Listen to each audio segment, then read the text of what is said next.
अस्सलाम वालेकुम। उम्मीद है सब दोस्त ठीक-ठाक होंगे, ज़बरदस्त होंगे। दोस्तों हम लोग आजकल एक केस स्टडी भी काम कर रहे हैं कि कम से कम पैसे कितने जिससे हम ई-कॉमर्स का काम शुरू कर सकें और ये केस स्टडी ही इंशाल्लाह आप दोस्तों के पास पहुँचेगी। यूट्यूब पे इसकी पूरी रिकॉर्डिंग होगी ताकि आप अगर करना चाहें काम तो इससे देख के सीख सकें। आज भी समझ लीजिएगा इसका आगाज़ है तो थोड़ी-सी इसकी बात बताता चलूँ कि हमने एक जो नीश रिसर्च की थी, वो नीश थी बेबी टॉयज़ की या किड्स के जो टॉयज़ होते हैं। ये टॉयज़ की निश के लिए हमने सबसे पहले आगाज़ किया शालम मार्केट, लाहौर में शालम मार्केट है। तो शालम मार्केट में गए, वहाँ से जाके इसके खिलौने को चेक करते रहे डिफ़रेंट किस्म के। पहले हमने नेट से नोट किए थे किन-किन की डिमांड है। उनकी फ़ोटोज़ नोट की, उनकी प्राइसेज़ नोट की, कहाँ-कहाँ पे दस्तयाब हैं। तो कम से कम प्राइस और मैक्सिमम प्राइस किसकी कितनी मिली है। तो इसके बाद शालम मार्केट में जाके देखा तो एक गन की मिसाल दूँ आपको मैं ताकि आप समझिएगा नीश की रिसर्च और परचेज़ आपने कैसे करनी है। वो गन ₹5500 की दस्तयाब थी ऑनलाइन और हम शालम मार्केट में गए। शालम मार्केट जो कि पूरे पाकिस्तान की सबसे बड़ी या शायद एशिया की सबसे बड़ी मार्केट है, जो होलसेल की मार्केट है। इस मार्केट के अंदर भी लोग सीख चुके हैं, दुकानदार, उनको पता है बंदे के चेहरे से ये बंदा रिटेल वाला है कि बंदा होलसेल का ग्राहक है। तो चूँकि आम कस्टमर भी जो दुकानदार नहीं है वहाँ पे जाते हैं, दुकानदार उनको आम रेट्स ही कहते हैं।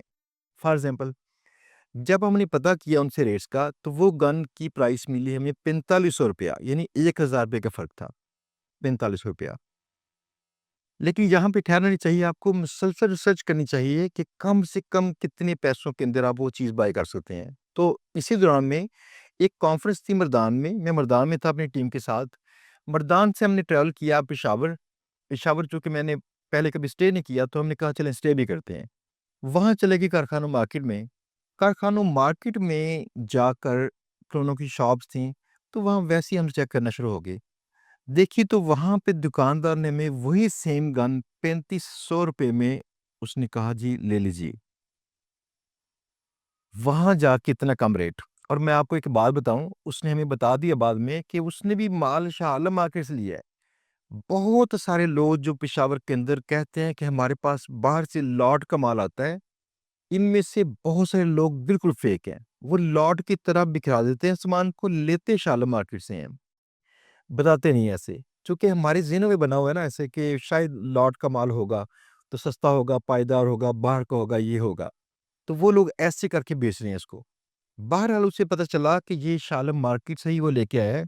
तो मैंने अपनी टीम से कहा कि आप तो कहते थे हमने कम से कम रेट पे पहुँच गए हैं, ₹4500 पे।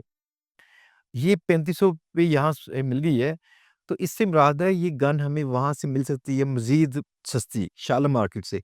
आखिर इसने लाहौर से पेशावर में ले जाकर कुछ पैसे कमाए होंगे, ठीक है ना? मेरी टीम के लोग कह रहे थे कि नहीं सर ये कम से कम रेट में मिल गया है और मैं इसको छोड़ नहीं रहा था। इस दौरान में हम क्या कर रहे थे, दौरान में ये था मैं जिस जगह पे बैठता हूँ, जिस जगह पे मेरे कोई ऐसे दोस्त जो कारोबार करते हैं, मैंने उनके सामने ये लाज़मी बात करनी है कि हम खिलौनों का एक ब्रांड शुरू कर रहे हैं, जिसको हम कल को अपना ब्रांड करेंगे लेकिन फ़िलहाल तो खिलौने लेके बेचेंगे। तो मैंने जा जगह-जगह बात की, ऐसे बात करने से ही रिश्ते निकलते हैं। तो मुझे मेरे एक दोस्त ने कहा कि मैं आपको खिलौने वाले से मिलवा दूँगा जो खिलौनों की इम्पोर्टर है। मैंने कहा गुड डैड ज़बरदस्त हो गया। इसी तरह से मैंने अलीबाबा डॉट कॉम पे खिलौना चेक किया, वही सेम गन ₹1167 की गन थी। लेकिन अगर उसे पाकिस्तान में पहुँचाते मेरे पास इम्पोर्ट का लाइसेंस नहीं था, मुझे लेना पड़ना था या उसके कॉम्प्लिकेशंस थी वो सीखनी पड़नी थी। मुझे बहरहाल सब ने मना किया कि जब तक पूरा कंटेनर नहीं मँगवाते आप तो कोशिश कीजिए इम्पोर्ट ना कीजिए, लोकल ही माल लीजिए।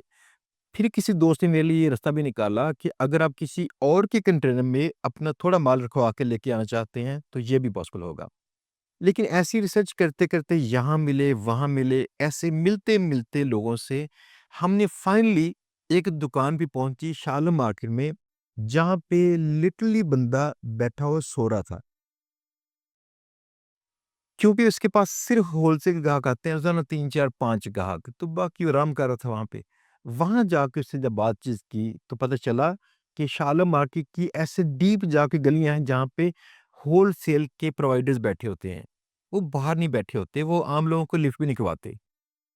اس بندے کے پاس سے ہمیں یہ گن بلکہ اس سے بیٹر گن ملی، کتنے کی؟ 1700 کچھ روپے کی ملی ہے، ٹھیک ہے نا؟ یعنی آپ کی نیش ریسرچ کے بعد آپ کے نا وینڈر ریسرچ بھی چاہیے اچھے انداز سے کرنا کہ آپ اس کو کہاں سے بیٹر چیز بیٹر پرائس پہ سورس کر سکتے ہیں۔ ایک اور چیز جس نے ہمیں حیران کر دیا وہ چیز یہ تھی، یہ وینڈر پاکستانی تھے۔ ہمارے یہاں پہ بات مشہور ہے کہ پاکستان اس ریٹ پہ چیزیں بنا ہی نہیں سکتا جس ریٹ پہ چائنا وہاں سے بنا کے دیتا ہے، لہٰذا پاکستان کی کئی انڈسٹریز ختم ہو رہی ہیں اور چائنا سے مال امپورٹ ہوتا ہے، جیسے ٹوائز ہیں ایسا کچھ۔ یہ بات دیکھ کے ہم حیران پیشان رہ گئے کہ لاہور کے گردنواہ میں ان کی فیکٹری ہے اور ان کے پاس بہت ساری آئٹمز بنی پڑی تھیں اپنی ذاتی انتہائی ہائی کوالٹی۔ جس چیز کو ہم نے دیکھا تو وہ لگا جیسے چائنا کی ہے لیکن بنتی یہاں پہ ہے۔ ہم بڑے حیران ہوئے کہ یہ چائنا کے لیول کے یا اس سے کم ریٹ پہ بیٹر کوالٹی دے رہے ہیں، تو پاکستانی کچھ لوگوں نے ایسے رستے نکالے ہوتے ہیں۔ اب جو رستے لوگ نکالتے ہیں نا وہ کیسے نکالتے ہیں؟ وہ کوشش کرتے ہیں مینوفیکچرنگ کی کاسٹ جہاں جہاں سے ممکن ہو کم کریں۔ سب سے بڑی جو کاسٹ ہے نا مینوفیکچرنگ میں جو آتی ہے سب سے پہلے جس کے اثرات پہنچتے ہیں ہمارے تک وہ ہے آپ کی بجلی اور جو تیل کہیں ٹرانسپورٹ کرنے والا، اس کا بڑا فرق پڑتا ہے۔ جو باقی کی مزدوروں کی مزدوری ہوتی ہے یہ کافی دیر تک ایک جیسے آتی ہے، اگر خام مال ہے تو وہ بھی 1-2 ماہ 3 ماہ 4 ماہ تک سیم رہتا ہے، لیکن ان کا پتہ نہیں چلتا یہ کیا بنتا ہے۔ تو ہم اکثر بات کرتے رہتے ہیں کاش ایسا ہو کہ پاکستان کے اندر بھی ہم لوگ ایسی چیزیں بنا سکیں کہ چائنا سے ساری چیزیں نہ امپورٹ کرنی پڑے، یہاں پہ بنے، ہماری معیشت چلے۔ تو اس حوالے سے اب پتہ نہیں سیاسی آپ کا رجحان کیسا ہے کیسا نہیں، لیکن مجھے لگا کہ یہ بڑا اچھا ہے کہ ابھی جو سی ایم صاحب ہمارے سی ایم صاحب نہیں ہے پی ایم صاحب نے جو یہ بجلی کی قیمت جو کم کی ہے، یہ بڑا اس میں فرق پڑا ہے۔ اب دعا کیجیے اور بھی کم کریں، مجھے امید ہے اور کم ویسے کر لیں گے، کیونکہ مجھے کچھ خبریں ملی تھیں کہ 25 روپے تک کم کرنا ممکن ہو سکے گا، تو اگر یہ بھی کم ہو جائے گی تو شاید ہم اور بھی کچھ چیزوں کو کٹ ڈاؤن کر لیں گے۔ پھر چیزیں آتی ہیں مشینری کی، جیسے مشینری یہاں پہ ہو، اگر وہ مشینری ہمیں اگر پڑتی ہے ایسی مشینری جس میں کہیں گیس یا تیل استعمال ہوتا ہے تو وہ اس کے اپنے اخراجات ہیں، یعنی کچھ ہوتے ہیں فرنس آئل والی مشینیں ہوتی ہیں لیکن جن میں بجلی استعمال ہوتی ہے ان میں بجلی کے انداز بجلی کافی انداز ہوتی ہے۔ اس میں جیسے کچھ ایسے بھی ہیں تیل اگر مہنگا ملے تو اس سے بھی بنتی ہے بجلی، پاکستان میں کافی ساری بجلی سے بنتی ہے تو بجلی کے اوپر اس کا بھی اثر پہنچتا ہے۔ پھر ایک اور بھی چکر ہے ڈالر ریٹ، اگر ڈالر ریٹ جو ہے یہ بڑھ جائے تو اس کا بھی ہمیں فرق پڑتا ہے، یعنی اوورآل ہم مصیبتوں میں کافی گرے پڑے ہیں۔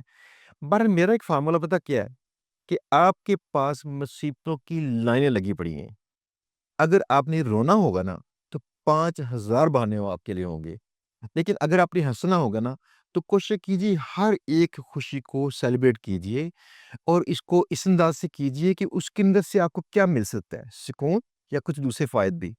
مجھے لگتا ہے کہ یہ بجلی کے ساتھ نا شاید تھوڑا سا اور فائدہ پہنچے گا اگر یہ واقعی 25 روپے تک نیچی کال کو آ سکتی ہے، جس کے چانسز بہت سارے ہیں، تو شاید کافی اچھا کام ہو۔ بہرحال جو کھلونے کی بات تھی آپ سے کر رہا تھا، تو کھلونے ہم نے پاکستانی ہی ایک وینڈر سے سورس کیے اور وہ کھلونے کی ہمیں پرائسز بہت ہی بیٹر مل گئی۔ اب یہ وہ پرائسز ہیں جن پہ ہم سٹارٹ کر سکتے ہیں۔ اب اگلی بات سنیے گا، کم سے کم ریٹ پہ ہم پہنچ چکے ہیں فی الحال تک۔ اب ہماری ویب سائٹ بن رہی ہے، ویب سائٹ بننے کے بعد اس کی مارکیٹنگ شروع ہوگی، سٹاک ہم نے تھوڑا سا سیمپل منگوا لیے ہیں، باقی سٹاک اس کا آ جائے گا انشاءاللہ جلد۔ اس کو ہم سیل کرنا شروع کریں گے اور سیل کرنے کے دوران میں اگرچہ ہمیں ایک وینڈر اچھا مل گیا ہے، اس کے باوجود نئے وینڈر تلاش کرتے رہیں گے۔ اس کی وجہ یہ ہے کہ آپ کی بچت ہمیشہ پرچیز میں ہوتی ہے، جتنی سستی آپ نے پرچیز کی ہوگی اتنا ہی بڑا فائدہ آپ کو پہنچے گا۔ تو آپ کو چاہیے ہمیشہ وہ رستے نکالیں جہاں پہ ہائی کوالٹی چیزیں آپ کی سستی پرچیز سے ملتی ہوں۔ ایک اور بات، اس عمل کے اندر ہمیں 3 ماہ خرچ ہو گئے ہیں، 3 ماہ یہ ریسرچ کرتے کرتے ہم بیٹر پروڈکٹ کہاں سے لیں، ہم اپنے بیٹر ریٹس کہاں سے لیں، یہ چیزیں بات کر سلو چلیں گی لیکن یہ ورتھ وائل ہے۔ اگر آپ نے انہیں کی بنیاد پر اپنے بزنس کی بنیاد رکھی تو وہ انشاءاللہ کل کو پروفیٹیبل ہوگا۔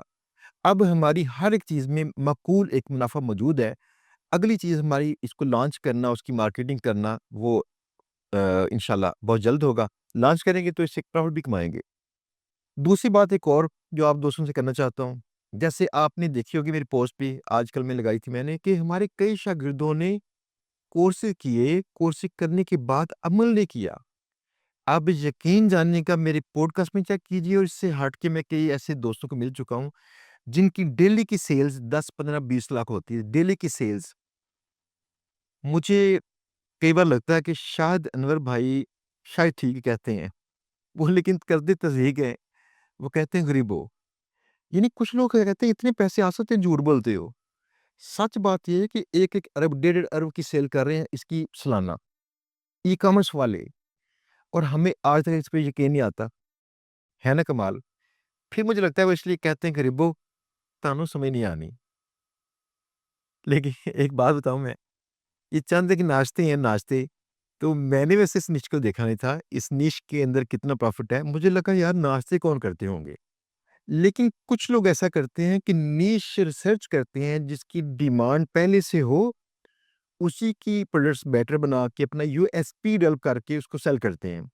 और कुछ लोग क्या करते हैं कि नई चीज़ मार्केट में लेके आते हैं, उसकी डिमांड बनाते हैं। ठीक है ना?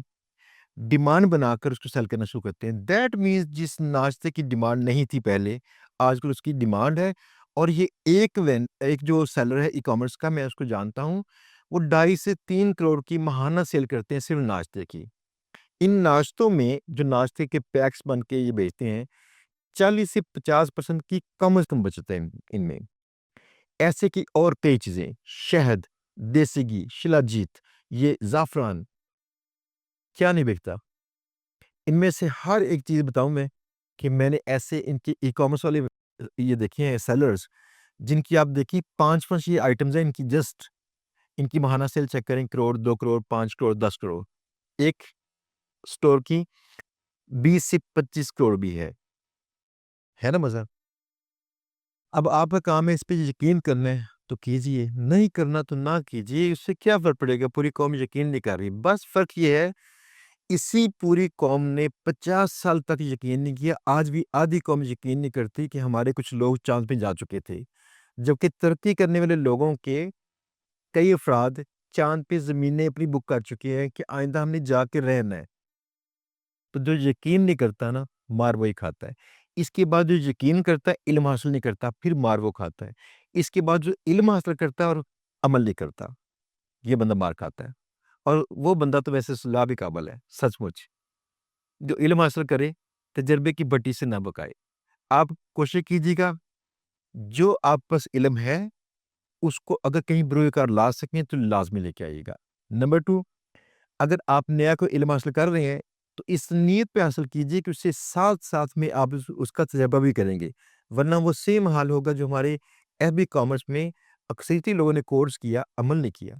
30% के पास लोगों ने अमल किया, वो सेट हो गए। इंशाल्लाह मिलेंगे दोस्तों बहुत जल्द। मैं आपसे और भी इसकी स्टोरी शेयर करूँगा। ये टॉयज़ वाले जो हमारा स्टोर चल रहा है, जिसका काम चल रहा है, तो इंशाल्लाह शेयर करूँगा। जब ये लॉन्च हम करेंगे तो कुछ स्टैट्स भी शेयर करूँगा, कैसे इसकी स्टॉक मैनेज करते हैं, कैसे फलाँ चीज़ मैनेज करते हैं, इंशाल्लाह सब कुछ। ठीक है जी, मिलते हैं इंशाल्लाह बहुत जल्द। अल्लाह हाफ़िज़।